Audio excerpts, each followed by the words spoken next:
Le roi des animaux et le rat de bibliothèque. Il faut autant qu'on peut obliger tout le monde. On a souvent besoin d'un plus petit que soi. De cette vérité, 2 fables feront foi. Nous allons vous en conter une, celle du lion et du rat. Par un très beau matin joyeux, un lion se promenait heureux. Notre roi, d'un roux flamboyant, s'avançait silencieusement sur la pointe des coussinets. Entre les pattes du lion, un rat sortit de terre. Le roi des animaux, en cette occasion, montra ce qu'il était. Il regarda avec dédain ce rongeur de petits riens.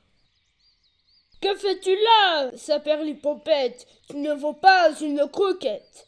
Tu prends des risques, sacré loufoque. Dégarpis ou je te croque !» Le rat sourit à ces propos, bien amusé par ce lionceau. « J'ai été rat de bibliothèque, je ne suis pas n'importe quelle petite bête. »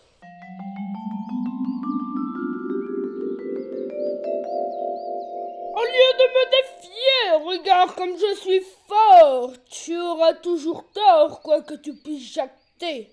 Royal que je suis, je te laisse la vie.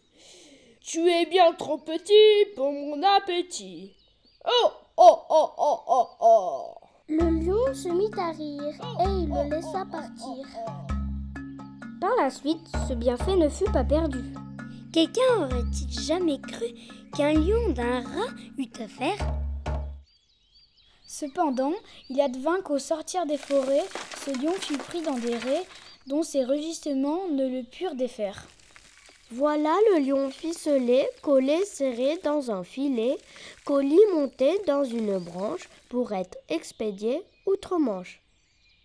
Sire Rat accourut par chance, l'ayant entendu. Avec prudence, s'avançait ce trotte menu jusqu'aux mailles du filet suspendu.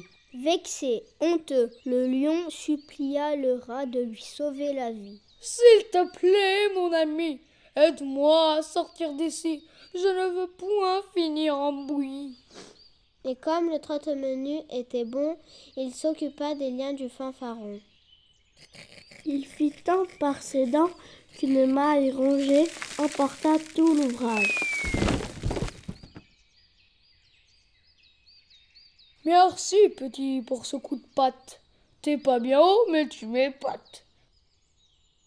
Je ne me suis pas donné beaucoup de peine, tout chemin mène à la fontaine. J'ai lu ces fables de mon mieux, un rat averti en vaut 2. De cette fable, apprenez qu'on a souvent besoin d'un plus petit que soi.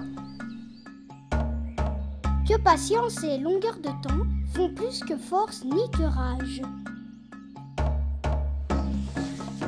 Cette histoire sans filet est une adaptation de la fable de La Fontaine, le lion et le rat. Les décors ont été réalisés par les CP et les personnages par les CE1-CE2.